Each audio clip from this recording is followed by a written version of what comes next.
Good afternoon, I'm joined by Calum Knight. We're going to be discussing Iris van Herpen Couture Autumn Winter 19.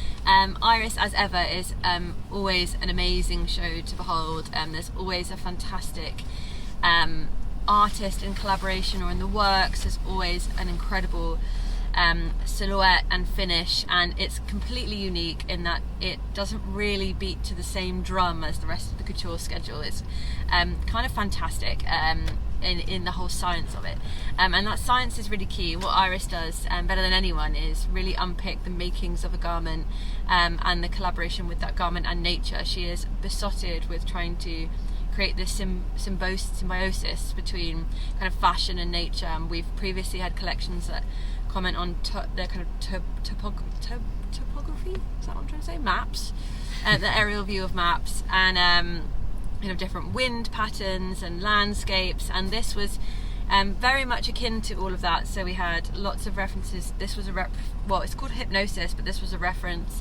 to the different kinetic energies that nature makes and the constant different movements and synergies and motions that are constantly in flux with nature and life and the earth.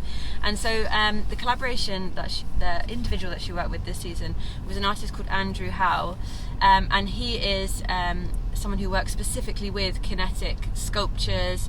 They react to wind often, and they create a kind of hypnotic motion. Often he kind of references it's like alien creatures as well, which I also think is quite brilliant, because often Iris's models look almost post-human, so I think that's quite a nice relationship there. His piece was in the middle of the stage and started undulating as models came out, and continued to do so throughout the entire show, kind of pivoting and turning. It was really beautiful, and I think Hypnosis is the perfect title for this collection because it really was hypnotic just to watch. And then what follows is another wonderful Iris exercise in precision, but I was thinking when we were watching the show, and a lot of these looks, the silhouette is sometimes very similar to previous collections, and that is absolutely by no means negative. So for example, we get given these lovely little packs of Iris illustrations, which is brilliant and very helpful. But for example, this dress which came down is beautiful, and it's all organza and transparent and wonderful, and it's got these inky blotted colours on it, but it's very similar to something we've seen on the red carpet already from previous seasons. I don't mean that in a negative, I just mean Iris certainly has an aesthetic, but what I think is so unique about Iris, and is something that might be missed, is that the way this is made is completely different to the way it was made last season. And so it's all about these amazing laser cutting or organza treatments or silk moire to make it look like water.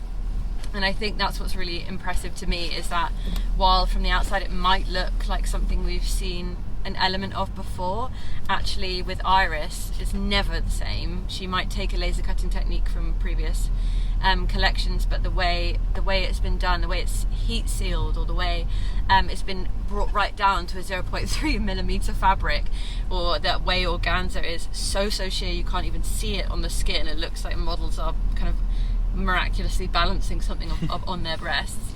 I think that's where Iris really shines. So if you were a cynic, you could certainly look into some of these looks and say, I've seen that silhouette before, I've seen the way that moves before, but actually it's the way these garments are made that are really impressive. So another one that was to stand out for me is this one, which was actually, I'm going to read the back because it's got a nice little cheat sheet for me there. So this has got mylar, and this is heat bonded. That's that heat bonded I was talking about with transparent tulle. This was really impressive, almost looked metal when the model was walking. And then this one we have to mention, which was the finale look, which is a direct collaboration with Anthony Howe. And this absolutely moved like the sculpture did in the space, which I thought was really incredible. It had feathers as well, which is something slightly new for Iris. And there's a lot of information here on the back, so I'm just going to read some of it, because this was engineered in 3ds Max, rendered with Octane, and then fab light laser cut with stainless steel, which are kind of instructions that you don't feel like you would be getting with couture notes. It's normally kind of organza and tulle and all of such. And I'm reading the back of this, and it says aluminium stainless steel bearings.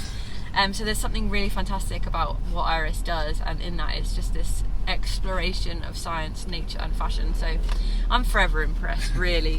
Cal, I'm bringing you in. What did you think?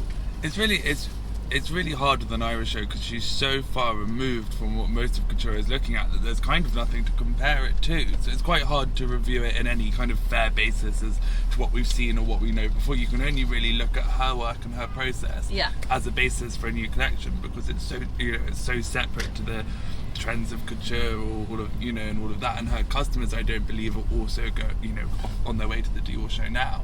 They're here for her and they go, you know, it's very separate, which I think is incredible, really. Yeah. For her to have her own, for her to have created her own customer. I thought it was lovely. I do know what you're saying about the silhouette, and I agree, but I did feel there was a bigger, it was slightly expanded. From last season, I felt, you know, apart from the really floppy, big, floppy's not a lovely way to describe how beautiful they were. No, yeah, those kind of huge explosions of fans and fins. From last season. You know, it was, this season it felt that they just took up a bit more room, and I was actually trying to think, I was like, can you compare that to John Battista Valli, for instance, or Valentino? And I think with them, there's almost, or the customer, there's almost a pompousness of taking up room because you can, and for a kind of opulence sake. And whilst Iris's clothes are extremely opulent, they don't take up room because they can. They take up, you know, they are very gentle and take up room just because they should, and they, you know, it's not a heavy punch. Whereas even though Valentino is so beautiful, you know, those clothes, you wouldn't miss them. Yeah. Whereas this is just so elegant and quiet and chic, and even if it is, you know, this huge dress, it's so dainty in the way it moves, you know. And the same with, you know, if I told someone, oh yeah, I went to Fashion Week and I saw an animatronic dress, everyone would think it'd be some clunky robot thing. It's so delicate. It's so delicate and so precious in its movement. I think that's what she does better than anyone else, is the precision.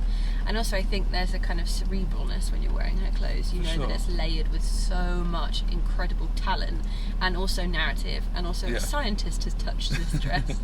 I mean, if that's not couture, I don't know what is. Yeah. And I think it was really interesting. I was just kind of scrolling through her Instagram as I was waiting for the show to start, and there are all these photos that she works on half mannequins, so mannequins this big to test everything. One, because I imagine her fabrics are extremely expensive to get hold of, because there's not many other people who are trying to get them. But I love that idea of it can be taken so small, because I thought, how big can it go? If it can go from this big, like these, how big the mannequins, everything's tested on, before they make the first toiles, how big can it go? And, you know, the scalability of it, in that it can look so delicate, almost in doll-like proportions, but then still so beautiful when you take it up to the full scale. Yeah, it's amazing that it's stretched, but still so precise and amazing. I'm really excited. I hope that, even though I was saying I feel like I've seen this a version of this before, I am excited to see more of this. I don't think that's a negative. I want to see more people wearing it on the runway, because I think recently it's been in music videos and on the runway, and I want to see more Iris out in pop culture. I think it works so well. I'm very excited. Well, congratulations, Iris. I think you can tell that was a rave review. Thank you guys very much for watching. We'll see you very soon. Lots more to come. So please do subscribe so you don't miss any. And make sure to visit Show Studio. We have a panel discussion on Iris and lots of amazing footage of the show as well. So please do have a look. See you soon.